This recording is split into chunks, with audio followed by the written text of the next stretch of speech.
ঢাকাইয়া দাদির হাতের ৮০ বছরের পুরানো এই গরুর মাংসের রেসিপি খেয়ে আমি তো পুরাই ফিদা হয়ে গেছি বন্ধুগণ। এত সিম্পল ভাবে রান্না করে এত স্বাদ হয় গরুর মাংস বলে বোঝাতে পারবো না। দাদির হাতে এই গরুর মাংস যে কয়জন খেয়েছে সবার মুখে শুধু দাদির সুনাম আর সুনাম। তো যাই হোক, প্রথমে এখানে কতগুলো গরুর মাংস সুন্দর মতো ধুয়ে পরিষ্কার করে নিয়েছে। তারপরে এখানে কুচি কুচি করে রাখা আদা কুচি দিয়ে দিল রসুন কুচি। তারপরে এখানে দারচিনি, এলাচ, লবঙ্গ, তেজপাতা দিয়ে দিল। তারপরে এখানে স্বাদ মতো লবণ আর দিয়ে দিল তেলটা দিয়ে সুন্দর মতো এখানে কতগুলো কাঁচামরিচ একবারে মাঝখান দিয়ে ফেরে দিয়ে দিয়েছে বন্ধুগণ। দাদি কিন্তু এখানে কোনো রকম গুঁড়ো মরিচ ব্যবহার করবেন, এজন্য কিন্তু বেশি বেশি করে কাঁচামরিচ দিয়ে দিয়েছে বন্ধুগণ। আর রেসিপিটা ঝাল ঝাল হলে কি যে স্বাদ হয় খেতে কি আর বলবো। যাই হোক, তারপরে এখানে কতগুলো পেঁয়াজ কুচি কুচি করে একবারে দিয়ে সুন্দর মতো মাখা জাকা করে নিলে একবারে ভালো মতো মাখা জাকা করে নিতে হবে। স্বাদ মতো কিন্তু লবণটাও দিয়ে দিতে হবে বন্ধুগণ। দিয়ে সুন্দর মতো মাখা জাকা করা হয়ে গেলে এখানে পরিমাণ মতো পানি দিয়ে দিতে হবে। মানে মাংসটা সিদ্ধ হতে যতটুকু প্রয়োজন পানি ততটুকুই পানি দিবেন, বেশি পানি দেওয়ার কোনো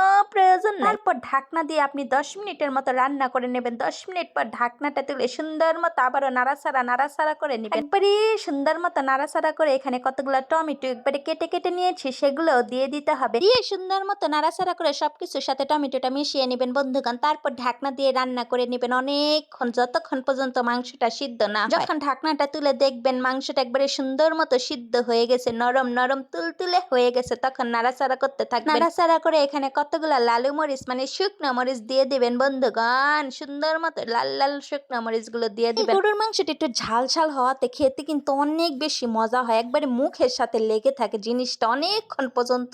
তো যাই হোক, শুকনো মরিচটা দিয়ে এখানে 1 চামচের মতো গরম মশলার গুঁড়া দিয়ে দিবেন। দিয়ে সুন্দর মতো নাড়াচাড়া করে একবারে কষিয়ে নিতে হবে মশলার সাথে। যখন দেখবেন কষাতে তেল ভেসে উঠেছে তখন কি করবেন, তখন এখানে ফুটন্ত গরম পানি দিয়ে দিবেন। মানে ঝোলের জন্য যতটুকু ঝোল আপনার দরকার, যতটুকু ঝোল আপনি পছন্দ করেন ততটুকুই পানি দিয়ে দিবেন। তারপর সুন্দর মতো নাড়াচাড়া করে 10 মিনিটের মতো বলক তুলে নেবেন এই ঝোলটাতে। তারপর সুন্দর মতো কি করবেন, যখন দেখবেন মাখো মাখো হয়ে গেছে, আমার একটু মাখো বেশি পছন্দ, তখন চুলা থেকে সেট করে নামিয়ে নেবেন বন্ধুগণ। বিশ্বাস করেন গরম গরম ভাত পোলাওয়ের সাথে একবারে জমে যাবে। এই রেসিপি হলে আর কিছুর দরকার হবে না, এত বেশি মজার হয়। আর যারা ব্যাচেলার আপু আর ভাইয়ারা আছেন তারা কিন্তু একবারে সিম্পল ভাবে বাটাবাটি মশলা ছাড়া এভাবে খুব সহজে আদা রসুন কুচি করে একবারে দিয়ে রান্না করে খেয়ে দেখবেন কি যে স্বাদ বলে বোঝানো সম্ভব না। আর আসলে অল্প মশলা এই রেসিপিটা কিন্তু একবারে অসাধারণ, মানে অসাধারণ হয়েছে। আদা রসুন কিন্তু একবারে গলে গেছে, বুঝাই যাচ্ছে না এখানে আমি আস্ত আদা রসুন দিয়েছি।